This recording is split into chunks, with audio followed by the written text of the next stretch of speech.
alguém da hierarquia angelical que, com inveja de Deus, liderou uma... Não ria, estou perguntando sério. Liderou uma guerra contra Miguel. E Miguel foi o líder dos outros anjos. Existe essa literatura no livro de Enoque. Mas não tem na Bíblia? Na Bíblia não. Você tem no livro de Enoque. Na Bíblia não tem anjo caído na Bíblia. Não tem Miguel liderando esse... Na Bíblia não tem. Na Bíblia, no Antigo Tem Testamento algum lugar não que fala tem. um terço do céu, um terço dos anjos. Isso vem da literatura de Enoque. Isso foi incorporado depois na Bíblia. Depois do exílio babilônico para Coloca aí, Paquito. Eu não sou um grande conhecedor da Bíblia, mas coloca um terço do céu e coloca a Bíblia... caiu. Pega esse trecho na Bíblia. E vê a data do livro. Eu acho que tem em algum lugar. Vem depois da literatura de Enoque. Tá. Vem Mas depois não tá da em literatura de nenhum... Enoque. Não, isso tem, mas tá. não essa questão de guerra dos anjos contra Deus. Isso vem do livro de Enoque, de Azazel. Não houve uma guerra, segundo Não houve o uma entendimento. guerra, não houve uma guerra. Segundo a Kabbalah, segundo o entendimento, Deus não disputa poderes com ninguém, não teve inveja. Tudo acontece por um processo de... Achou algum trecho, Paquito? Eu achei aqui justamente uma matéria falando que esse versículo não é da Bíblia, que diz 1/3 dos anjos caiu do céu. Sei. Da onde é? Ele diz aqui Você fala que é da onde? versículos, quando juntos, levam a essa conclusão, mas não tá Mas não fala os versículos, não mostra os versículos. Não tem isso. Vou abrir aqui e vou ver que você Tá. fala. Procura melhor, deixa o Paquito procurar lá. Deixa o Paquito fazer o trabalho certo, né? Ele fala aqui, ó. Uma mistura, tem uma parte em Hebreus 12, 22, outra Apocalipse 13, Apocalipse é Novo Testamento. 12, 3. Não é Bíblia pra mim. Ah, é? Não, Novo Testamento não. Aí Apocalipse 12, 4. Mas eu tô falando do Apocalipse, né? É uma mistura dessas... Tá, ó, Lucas tem 10, o trecho 18, ou não? Aqui, ó. Algum tempo após a sua criação, certamente depois do sexto dia, foi quando declarado muito bom. É a parte do Gênesis. Certo. 1:31, Satanás se rebelou e foi expulso do céu. Como caíste do céu, aí cita aquela parte que você citou, né? Como caíste do céu, a estrela da manhã. Sim, Isaías. Que é de Isaías. Aí depois, Jesus disse, eu via Satanás caindo do céu como um relâmpago. Aí já é Novo Testamento. Mas aí você não No Velho tem... Testamento. O Novo Testamento é aquilo que eu te falei. O Novo Testamento, muita gente... O Concílio de Nicéia colocou livro, tirou livro. Foi um... Mas aí você está sendo Bíblia, parcial. Bíblia que eu digo... Bíblia é Novo Testamento também. Novo Testamento não é aceito por grande parte dos rabinos. A Bíblia sai da Torá. Mas aí é conveniente você não considerar o... Eu quero saber o que a Bíblia diz. Então vamos pegar. A etimologia da palavra Bíblia vem do hebraico, vem da Torá, da Tanakh hebraica. Sim. Novo Testamento... Não, mas o que eu quero dizer... Não é todo mundo que aceita o Novo Testamento. Não é questão de crença ou não, mas existe então no Novo Testamento algumas referências. Sim, no Novo Testamento existe referência pra tudo. É isso que eu tava pra diabo, perguntando. pra céu, pro cacete todo. Entendi. No Novo Testamento... Cacete não tem na Bíblia, não. Tem muito. Salomão desce o cacete na Rainha de Sabá. É mesmo? A parte mais pornográfica da Bíblia. Então vamos lá. Na verdade, lá não é Rainha de Sabá, é a companhia. Então vamos lá, deixa eu entender. Voltando. É que eu queria falar do Novo Testamento e Apocalipse, né? Voltando.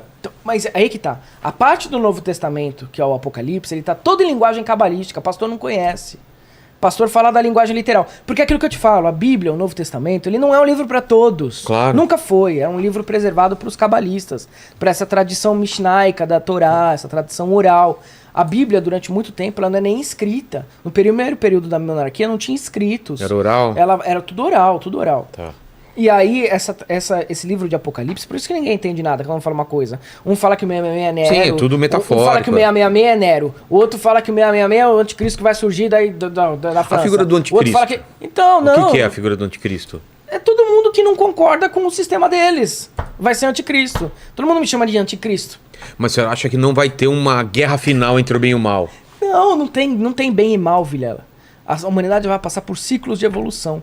E desastres vão acontecer. Agora a gente tá em que Então, vamos fase? lá, vamos falar de Apocalipse? Tá. Livro de Apocalipse. Vai acabar o mundo em guerra, em choro, em sangue, em merda e tudo. Quantas vezes o mundo já não teve guerra, doença, tudo que tá lá?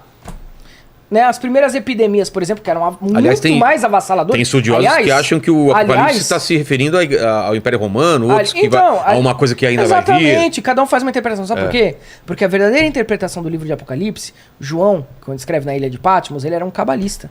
Você não vai encontrar isso no mainstream. Você vai encontrar isso preservado Ele era dentro das cabalista? ordens. Cabalística e gnóstico. É João. mesmo? É. Ninguém vai saber o que significa o livro de Apocalipse, falando de um lado Literal. popular. Só quem tem o segredo e as chaves. E a gente não pode ficar falando das chaves. Não Mas pode. existe alguém com essas chaves? O 666 é um número cabalístico relacionado a Tiferet. Que é? O Sol, você não estudou cabala? Então, mas... Por que posso 666? Dentro do que eu posso falar, tá? Mas por que você não pode falar? Fala pra nós. Tem coisa que não pode. Mas por quê? Porque é muito poder? Muito poder. É? É. Se você souber ativar essas coisas, tá. muito. Aí o mundo. Aí eu não posso fazer isso. Grandes poderes? É grandes responsabilidades. Exatamente. Aliás, o Stan Lee é um puta de um maçom fudido. É? Eu adoro o Stan Lee. Bom, voltando. Então, vamos falar um pouco agora do livro de Apocalipse. Lá no Apocalipse, o que acontece? A gente tem o livro de Apocalipse escrito já depois do século II. Tá. Todos os livros do Novo Testamento, todos, nenhum deles foi escrito pelos apóstolos. Isso qualquer Sim, historiador conhece. claro. Foi escrito pelos apóstolos, né? E eles foram encontrados em grego koiné. Jesus não falava, não era nem alfabetizado em grego koiné. Né? Apesar de ser uma língua popular na época, mas ali a comunidade de Jesus, os nazarenos e tal, era um bando de pescadores, eles não eram alfabetizados em grego koiné, né? Então, Falava em aramaico. Exatamente, em aramaico falava em hebraico.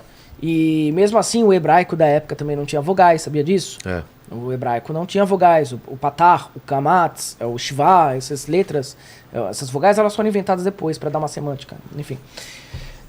Mas voltando, então esses livros do Novo Testamento, eles não foram escritos por Jesus nem pelos apóstolos. O que acontece? Tudo que está escrito ali desse material do Novo Testamento, você não tem uma tradição como o Velho Testamento.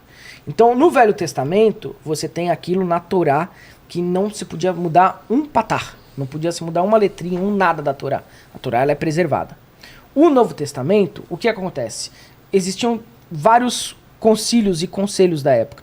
A igreja que começa, a igreja católica, na verdade ela vem de uma tradição romana, que eu já falei, que os romanos, da família do Constantino, que aliás ele só se torna cristão porque ele viu que o negócio estava expandindo e ele queria aumentar a influência e o poder.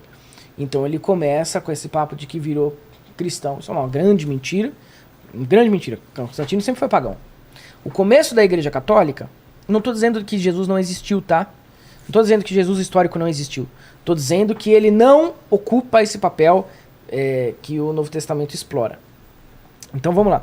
Então o Constantino ele começa com essa igreja católica, depois a família Vespasiana, o próprio Tito Flávios, que é da época que se derruba o segundo templo. Por isso que você tem a parede lá em Jerusalém do segundo templo, que ele foi expandido por Herodes. Aquilo é do segundo templo. Quem é que derrubou o segundo templo? Os romanos.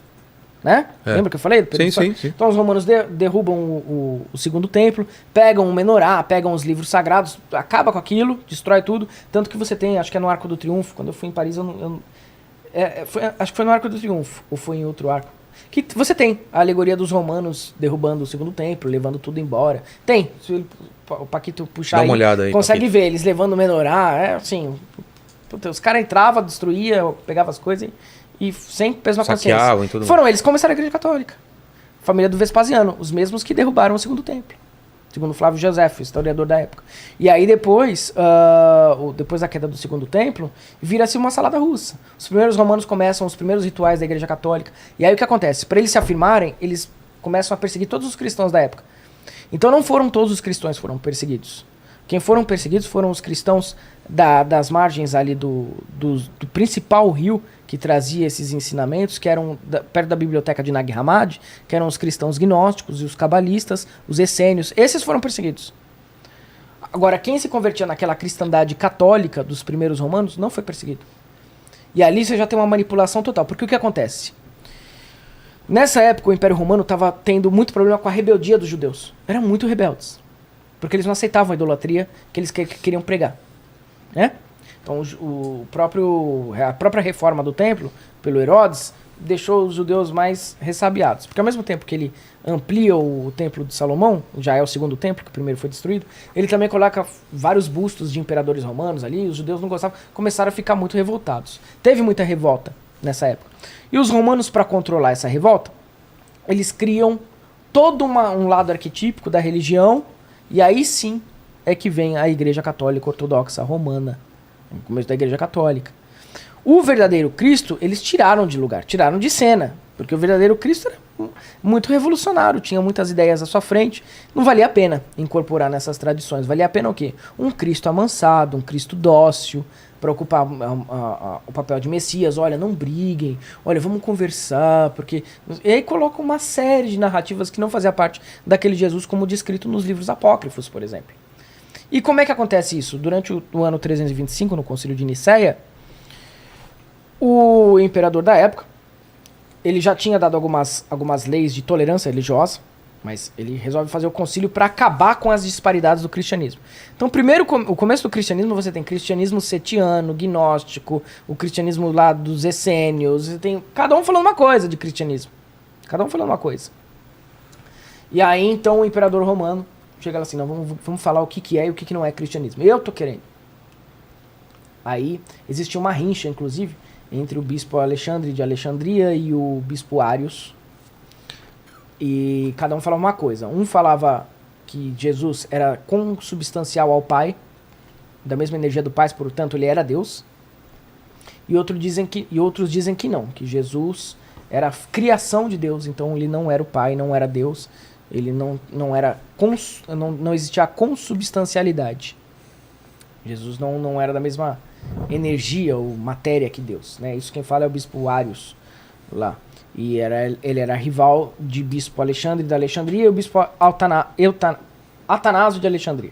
E aí tem essa rivalidade. Pô, Jesus, filho de Deus, é igual a Deus? Ou Jesus não é igual a Deus porque ele é criação, ele é criatura, não é o criador? Bom, aí tem uma rincha.